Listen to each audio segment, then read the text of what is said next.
Hello, this is Rats with Team 4545 League, analyzing the game between McKnights and Kid Viper. This was played in Team Event 53 in the third round. Extremely interesting game. The pendulum swung back and forth many times on this one. Okay. So far, so book. White missed a chance to try for the Maroxy bind with 3c4, but that's alright. Nothing wrong with developing.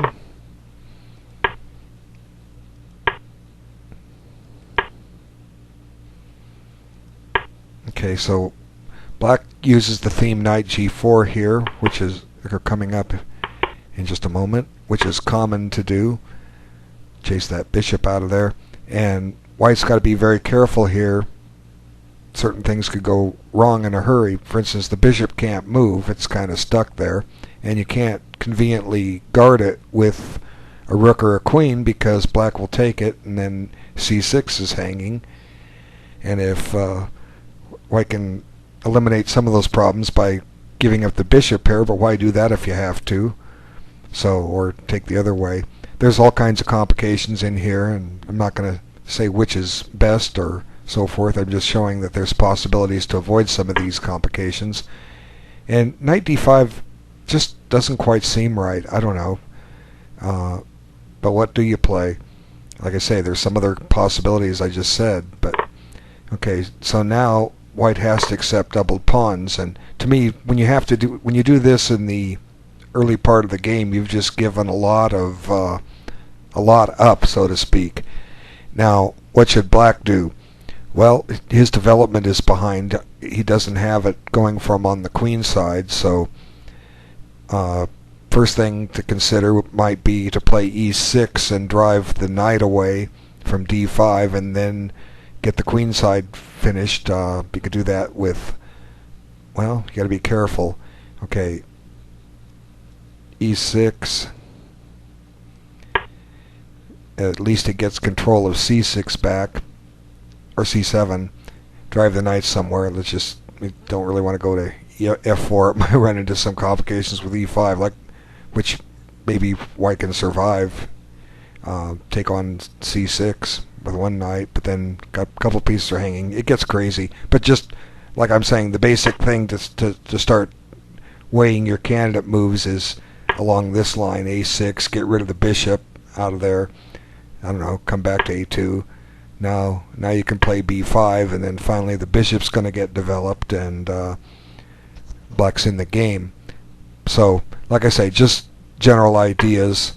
Both sides are playing quickly. Don't know when this left book or if it still is.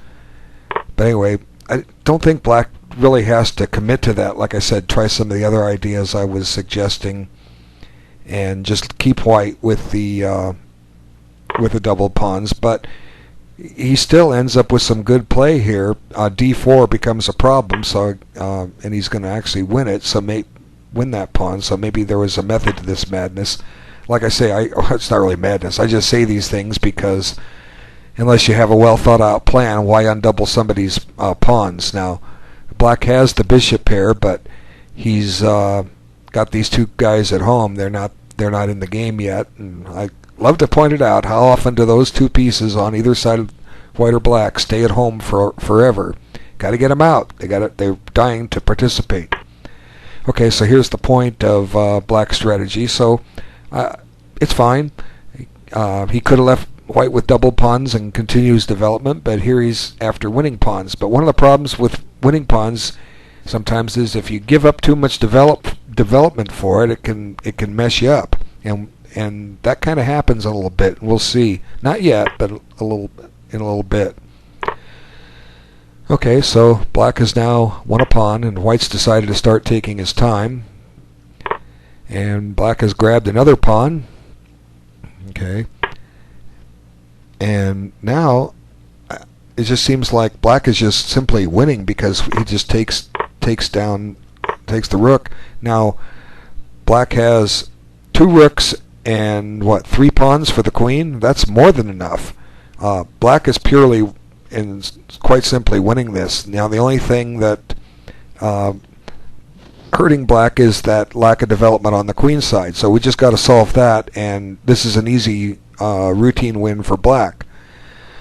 Okay, so white tries to confuse the issue with e5, and that just cuts the bishop off for now. Now, black to play, what can he do? He doesn't have many defenders on the king side, but white can't just sack everything either unless he's getting a perpetual check. So I'm thinking as a possible move f6. It weakens g6, but is white really poised to attack it? Well, maybe. Okay, this bishop is shut off, but that's okay. It's not really in any danger. What if we just play b6 here? Okay, the point of b6 is we got to get this guy out. Okay, he's dying to participate. Okay, so what can white do? It's going to take a while for white to generate anything. So maybe h4 with the idea of h5. Okay, well, this, like I say, this gives black time to get some guys out. If anything, well, it might be risky to play h5, but if anything, just bring the bishop out. Now it's developed and it's ready to help out. Okay, h5. Okay, what should black do? Well, he's got to get more pieces out. Rook a c8. That's just a possibility. Now, how's white going to handle this? Is he going to play h6 and hope to somehow get his queen on f6 so he can mate? Well, black should be able to defend that. Is he going to take and try and set up a sacrifice? I don't know if white has enough here. Well, maybe, you know, only one guy defending it, and maybe black's finally got something, or white's finally got something here. But I'm not trying to prove whether or not he does. But now look, we get bishop takes e5, and then white goes about his business, and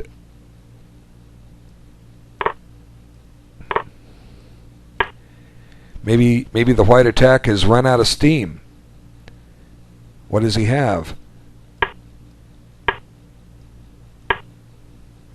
It's possible that black can just give up that bishop now, and he still should be okay. If anything, black can take a draw, but I mean, just look, we just run the king. I don't know. Maybe we don't run the king. Maybe the king gets perpetualed. I don't know. Like I say, it could be a perpetual check. I don't know.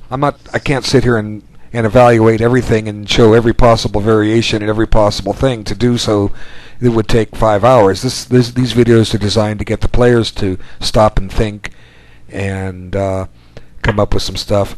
I'm just saying, it's just I'm going by development is the rule, and I offer sample line, and I'm sure there's tons of mistakes in my analysis and tons of ways to improve it. But until you start analysis, how do you know what's going on? You can't make a proper evaluation.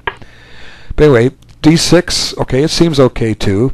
It just says I'll make a temporary pawn sacrifice so I can get my bishop back, and black should be able to collect that pawn no problem. So what should black do now? Well, logically, I would say he should play bishop d7 right now. The purpose of that is to get it to c6, where it's got some activity. And I think e5 is just plain wrong, because we've got the bishop diagonal open. Just opened it up. Why are we closing it again? But and I showed some ideas that white might have, where he runs a pawn down to h5 and captures and gets the queen lined up and then sacks the knight and gets some stuff going. So I think just bishop d7, and white's embarrassed. He's going to lose this. There's just no good move. You know, we can go threaten a pawn, big deal. Trade pieces, or just trade another piece and run white out of material here. And like I say, that pawn is eventually doomed. So e5 is definitely not right, and all of a sudden white starts getting the better of it, and immediately it just opens up a nice square for the white knight that it didn't have a lot of mobility before. Now all of a sudden it's threatening checks on e7 and f6 for what they're worth.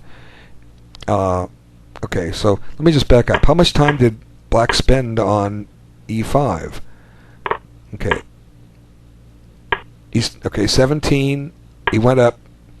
He spent 6 seconds on the move. 6 seconds! How can he spend 6 seconds on a critical move like this when he has all this time on the clock? You guys have to slow down. I can't say this enough. I see it in so many games. Why are you playing a move in 6 seconds when logic says that you have an average of about 2 minutes per move, and you can even afford to take 10 minutes on this move if you need to, and you'll still have 12 minutes in a very solid game that you can win easily. So just bishop d7, it's screaming to be played, and white has nothing, absolutely nothing. Okay, so e5, now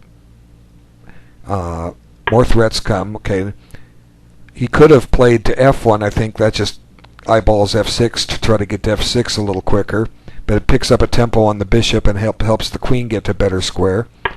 So now we get this check, and there's a better square, h4. Now there's all kinds of threats that black has here. One of them is knight h5 check, and the rook on d8 hangs.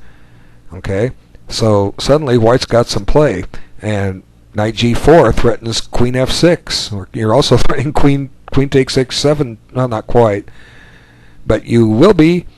Okay, knight g4, queen check, and then bring the knight back into f6, and black can cry. Okay, so bishop e6. Now, does white take on h7? No, he doesn't. He can't yet. But he has knight e4, and that holds on to the pawn on d6, but black should be okay. Now, why is he chasing the knight? Why not just consolidate the rooks? Well, I guess he's worried about a queen check here or something, and that's a square that black used to have under his control when he had the diagonal open. Anyway, bishop d5, and then this check. And white's very close to winning this now. Very close. And I'm not going to try to prove the win that white had, but here's this queen rook, still hasn't moved, but at least it's ready to swing across if it needs to. Okay, bishop e4. Now exchanges should only help black here. White needs pieces. He's down to just being able to attack with his queen and his knight, and black hasn't done anything to collect that passed pawn yet, so that's some of white's last hope here. And now black can't take on d6 because f7 hangs, and then the king right after that. So looks like white's actually got a good position now. He doesn't have the material, but he's got some positional compensation here, and the queen's ready to move and open up f6 for the knight to hop into with check. Black's got some play here now. There's a mate threat. White deals with that. And I'm not going to try to prove what win white has, but I guess if rook takes e4, h6 is embarrassing. The players can tell us what wins they saw or didn't see. And black's just kind of relegated to giving spite checks. But I'm certain white's winning this. I just haven't figured out how yet. And here white got clever, and we'll let white explain what he could have done, but white got clever and just didn't look far enough into the position.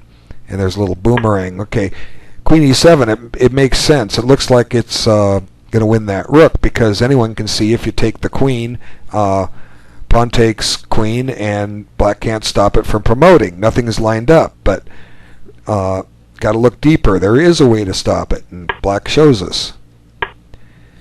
And now white realizes if he plays pawn takes on e7, that black has f5 check, and once the king moves, the black king can get to f7 and stop the pawn from promoting.